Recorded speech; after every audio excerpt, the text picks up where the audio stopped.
With well over 100 museums in our nation's capital, there are plenty of ways to occupy your time. We decided to visit the one closest to my heart, the Newseum. We think we're very different from most traditional museums in that we have something for everybody. There's 7 levels here, 15 theaters, 14 major galleries, but it's a blend of history, which a lot of our older visitors love, with interactivity and fun experiences, which the younger set love. So we say there's something for everyone here. Some of you may remember the Newseum in Arlington, Virginia. However, since the move here opened doors in 2008, quite a bit has changed. We're on Pennsylvania Avenue, and one thing we have here is the best view of Washington in Washington. So if you come here, go up on the 6th floor terrace and look out over. This is the museum capital of the country, if not the world. We've got so many wonderful things that you can see here, and all in a very concentrated area. Breaking news is updated daily, putting 80 front pages on display from around the world. Over 800 are accessible electronically. Even those who can't step inside can sneak a peek at recent developments along the front entrance. We try to capture the greatest stories of your life. We've got 500 years of news history in our news history gallery with over 300 unbelievable front pages. Everything from news books which occurred in the 1500s to the sinking of the Titanic. Relive major moments in history at the touch of a finger. The Civil Rights Movement, presidential assassinations, Oklahoma bombing, and 9/11, just to name a few. It's a lot of things that people can actually remember or reflect on and see, but it's also things that maybe people didn't get to see that they can actually experience it. That's right. And here at the museum, you can even get involved in the news. You can be a TV reporter. We've got a great interactive experience where anyone, young or old, can do a stand-up. 250,000 square feet of newsworthy material is covered from one exhibit to the next. This takes us back to a reign of terror that's impacted a great deal of visitors. The headlines say it all. We have a permanent 9/11 exhibit, which was actually the first one in the country.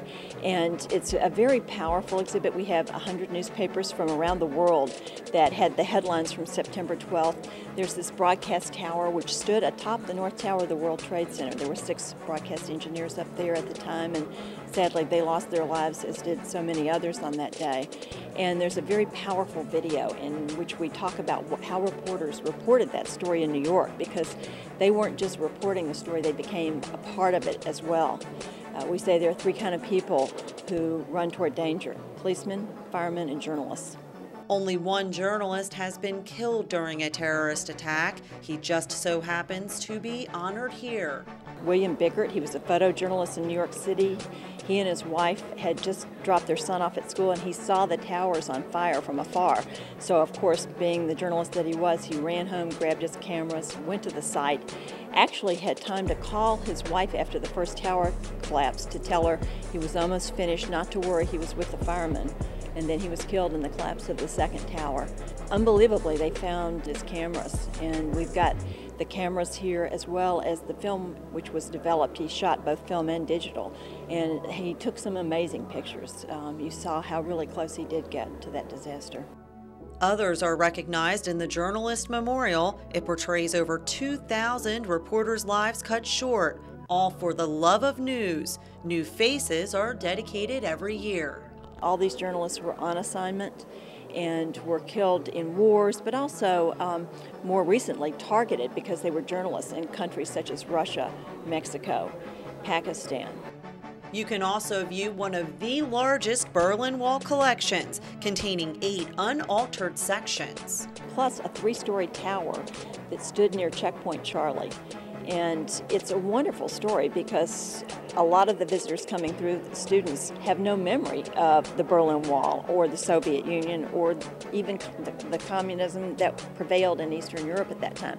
The Newseum houses 8,149 artifacts. The most recent additions are presented in The War on Terror. We have gigantic sections of the United Flight 175, which crashed into the World Trade Center. These pieces of the engine were found blocks from the World Trade Center after the crash. We've got the shoe bomber's shoes. which actually were size 13 hiking boots. This is Richard Reed. It was the good news story of terrorism, really, in that he was unable to light the shoe bomb on this flight that he was on, and the flight attendants and passengers were able to restrain him. We've got the belts that some of the passengers took off to strap him down in his seat, and as well as the matches that he actually was able to light, but he couldn't get the fuse to light, and so fortunately the plane was able to land safely. In that same gallery, in the FBI gallery, we also have another amazing artifact. It's the Unabomber's cabin. And when we ask people what were some of your memorable moments here, people cannot believe that the actual cabin where Ted Kaczynski lived for 17 years in Montana is in the Newseum intact. Pictures of the Year is one showcase that won't be forgotten. Dramatic award-winning images reflect on the year 2010. Well, we say we're the museum that changes every day. We have a lot of new exhibits that come and go. We've done Katrina, we've done Elvis. We have First Dogs, where we talk about all the dogs of the presidents. Coming up next, we're going to have Every 4 Years. That will be in 2012, and that talks about presidential campaigns and the relationship between the media and the candidates. And we'll have some fun artifacts with that as well. One long-standing exhibit is the Pulitzer Prize Photography. Illuminating 1,000 pictures, it's a crowd favorite.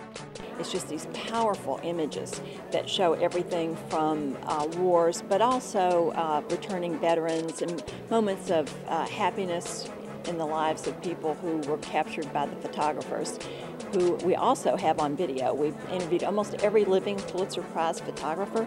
They have amazing stories about what happened before, during, and after their pictures. All of this investigative digging sure does work up an appetite. Grab a bite here and you won't leave hungry or disappointed. The food court is done by Wolfgang Puck Catering, so it's not your typical food court. There's only one problem. The only complaint we've got from people is when they come, they said, "Oh, I needed more time." Luckily, tickets are good for 2 days. General admission excluding tax is $21.95. Senior citizens save $4. Those 18 and under save $8. And for children 6 and under, admission is entirely free. A family 4-pack is another way to save, totaling $49.95. Celebrate freedom daily from 9 a.m. to 5 p.m. Giving you nonstop viewer vacation coverage in our nation's capital. I'm Melissa Grimsley. TV2 News will be right back. Free at last!